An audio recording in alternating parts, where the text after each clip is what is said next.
why did you feel the need not to tell us about that?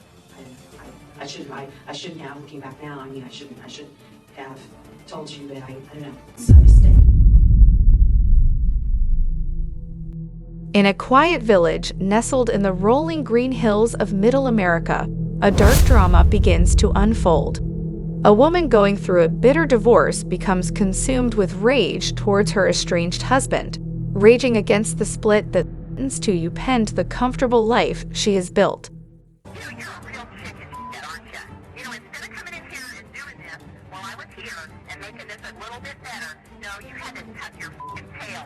As arguments over money and child custody intensify, her anger grows into a obsession. She begins to drop chilling hints, telling her manicurist that she prays every night for his demise.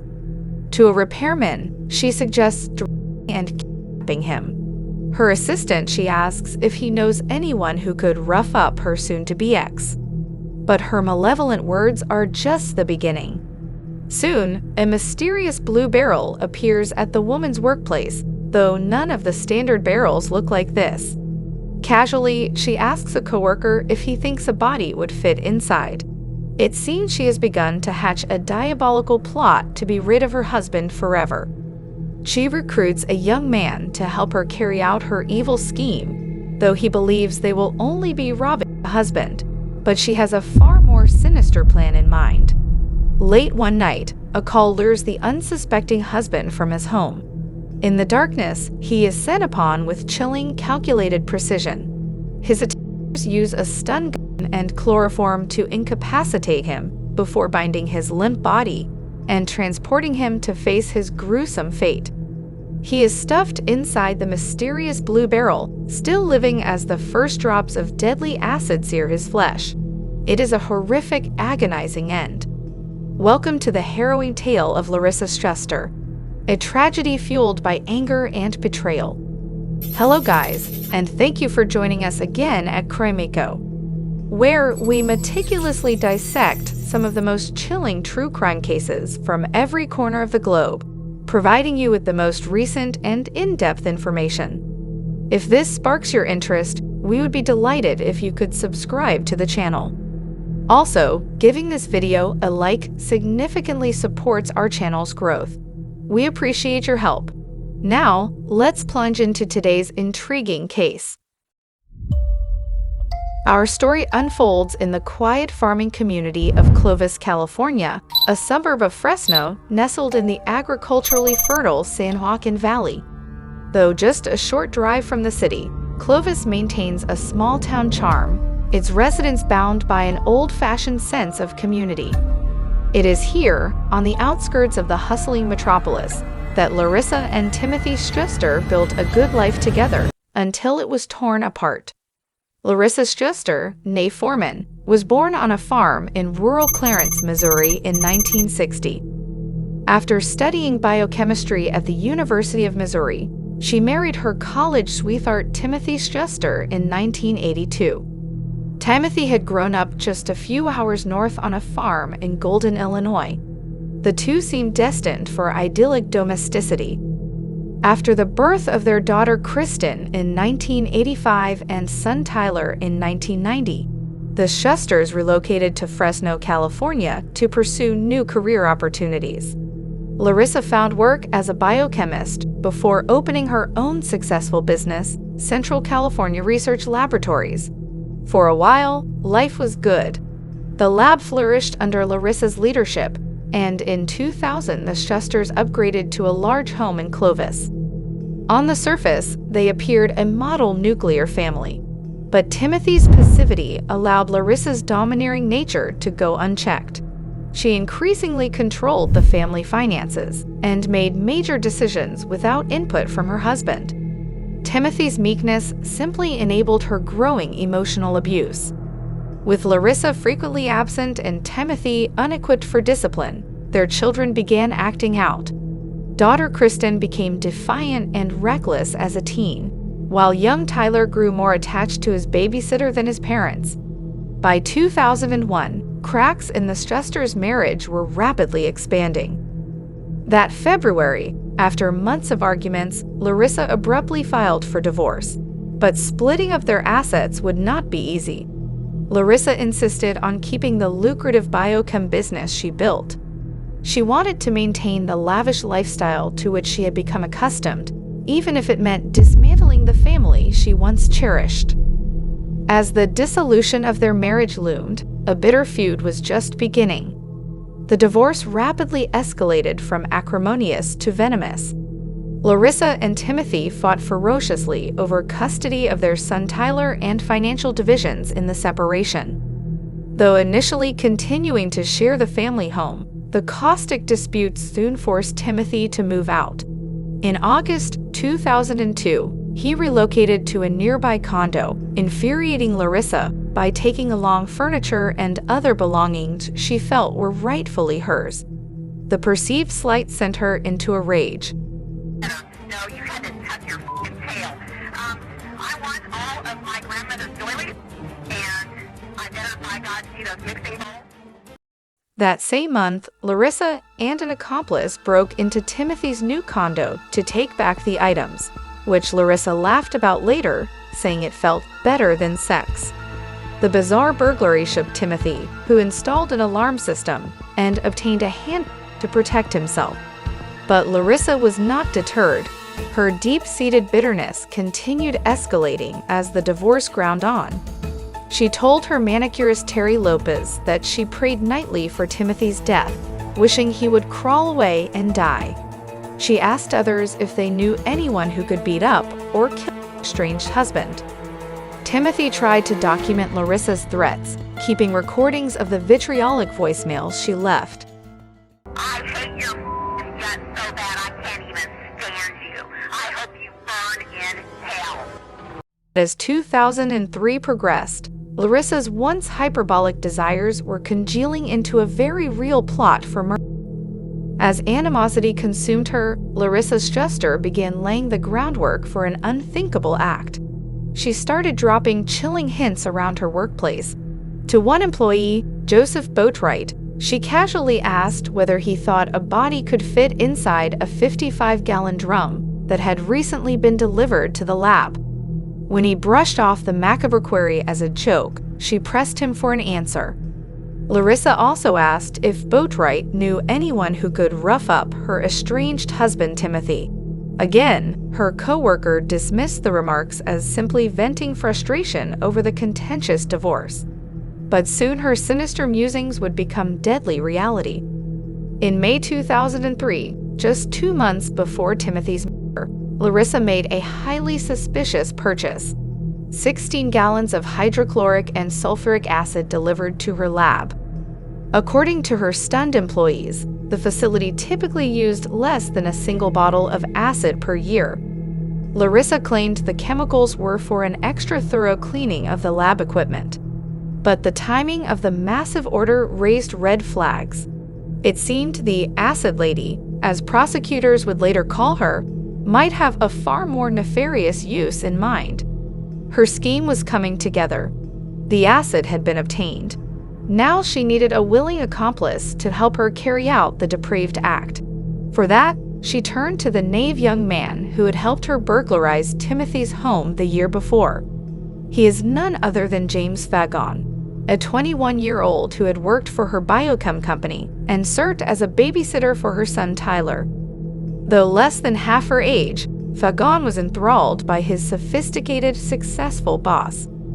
Larisa exploited the naive young man's puppy-like loyalty, spinning stories about how Timothy was preventing her from achieving happiness by fighting for half of her company's assets in the divorce. She claimed her soon-to-be ex was an abusive tyrant who deserved to be taught a lesson.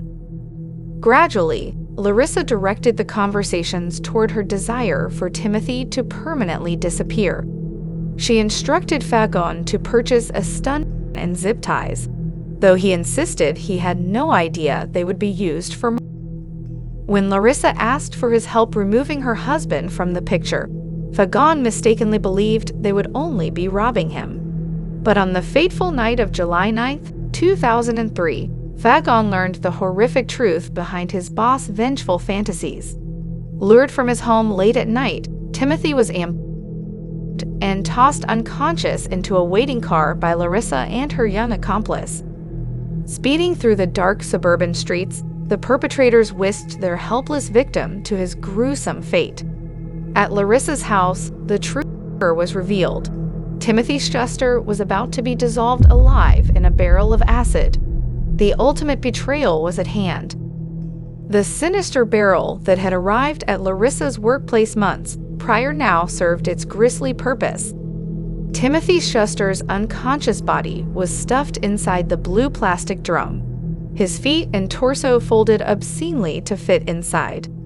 Larisa ordered Fagon to pour jug after jug of hydrochloric acid into the barrel, submerging her helpless husband.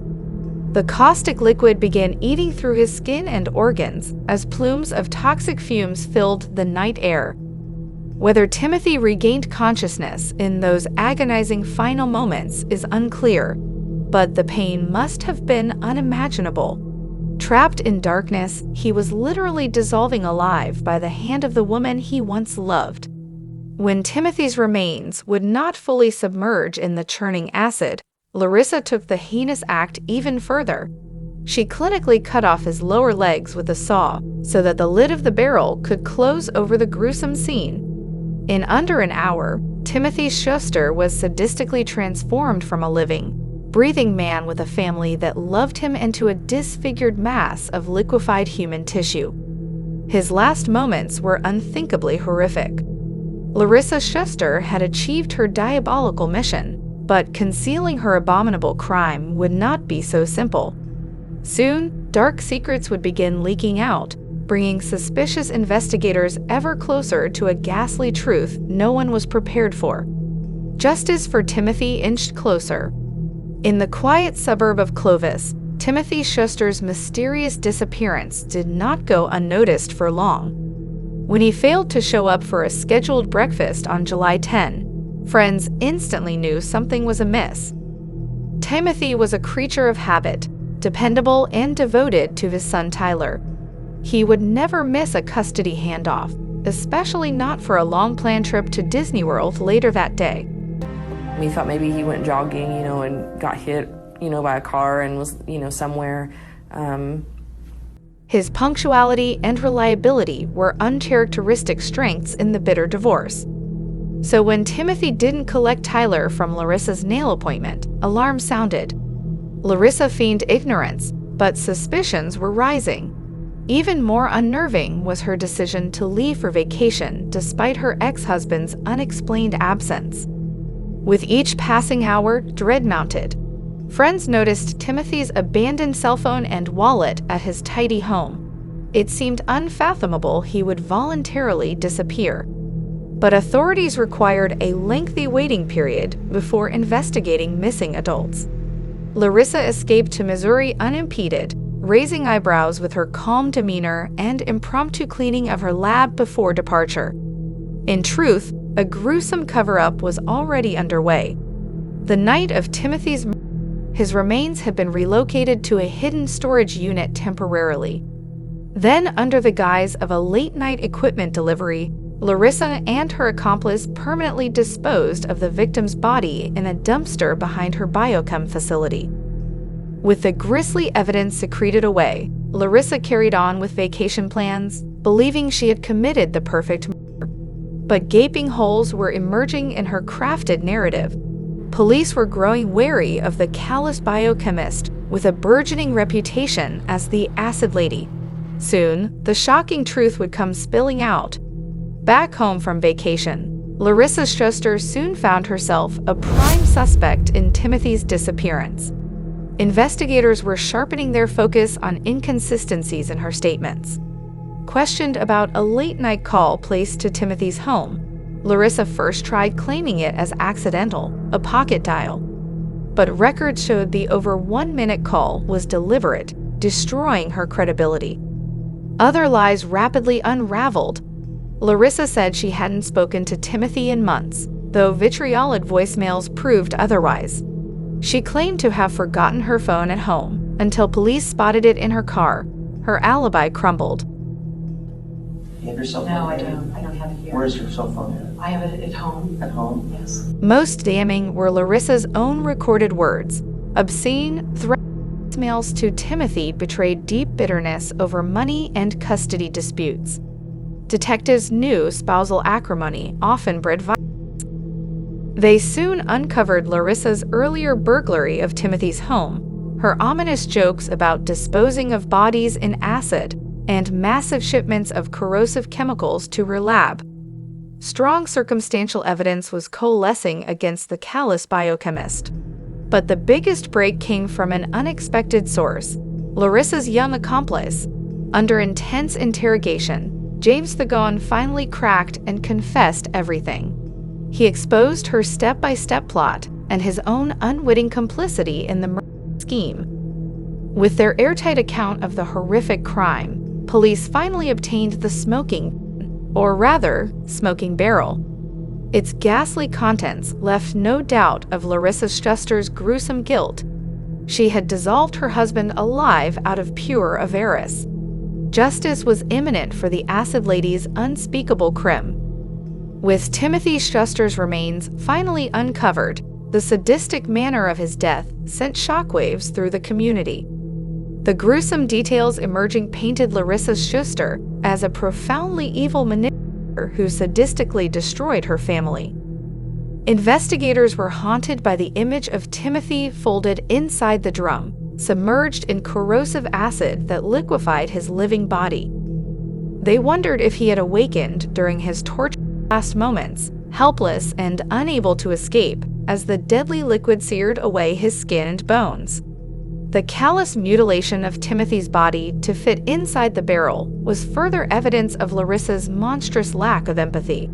Her clinical, detailed research into dissolving human tissues in acid belied the ruthless precision with which she executed her scheme. In their search for answers, authorities uncovered Larissa's extensive history of domestic abuse towards the husband she ultimately destroyed. Timothy's passivity had allowed years of mistreatment to escalate into homicidal rage. With Larisa Schuster's guilt firmly established, justice moved swiftly for the callous murders. In separate trials, both she and her young accomplice James Fagon were found guilty of first-degree murder. Fagon's trial came first in late 2006. Despite claims that Larisa manipulated him, Fagon's videotaped confession proved damning. He unsuccessfully tried recanting his detailed account of the chloroform, stun, and acid used to sadistically kill Timothy Schuster. In above entitled action, find the defendant, James Fagoni, guilty of first-degree murder of Timothy Schuster. The jury saw through attempts to shift blame and sentenced Fagon to life in prison without parole, the same fate awaiting his mentor. Larissa's trial began 1 year later. Given the media notoriety as the Acid Lady, her case was moved from Fresno to Los Angeles. Prosecutors painted her as a profoundly greedy and venomous plotter who dissolved her husband alive to avoid splitting assets in divorce court. Though Larisa took the stand in her own defense, her lies failed to sway the jury. Details of her late-night phone call luring Timothy to his death undercut all claims of ignorance. The jury unanimously found Larisa Schuster guilty of first-degree murder. On May 16, 2008, Larisa received her mandatory sentence of life behind bars without parole. Timothy's family embraced closure, while Larissa's daughter Kristen disowned her mother for destroying their family and her father. Despite endless appeals, Larisa remains imprisoned at the Central California Women's Facility in Chochilla. She will forever be known as the callous, plotting acid lady whose bitter greed led to horrific spousal murder by acid. Justice has finally been served. While the acid lady languished behind bars, her corrosive plotting continued corroding all she left behind. The Clovis Police Department was forever marked by the horrific crime scene that greeted them. And for the prosecutors and jurors forced to bear witness to unthinkable evil, a piece of their innocence was dissolved away forever. Some stains simply cannot be washed clean. The ripples of Larisa's sinister tale would spread far and wide across the years, changing countless lives forever. Hers was a legacy of tragedy no punishment could dissolve. The sad saga of Larisa Schuster leaves much timeless wisdom in its wake. Her chilling descent from domestic turmoil into rage stands as a cautionary tale for all. When bitterness and greed are allowed to fester, they can rapidly corrode human decency, morality, and empathy. Protecting oneself means stopping toxic thoughts before they turn to destructive action. Relationship conflicts should be handled with patience, honesty, and care for those involved. Hurting others will never undo one's own hurt. Compassion must prevail, even amidst pain. Spiteful desires and violence towards loved ones need immediate help, not secret plotting. Broken families can be mended through open communication and counseling, not by evil schemes. And we must look out for one another, as a small intervention may prevent immense tragedy. No one should suffer domestic abuse or spousal intimidation silently alone. There is always help available.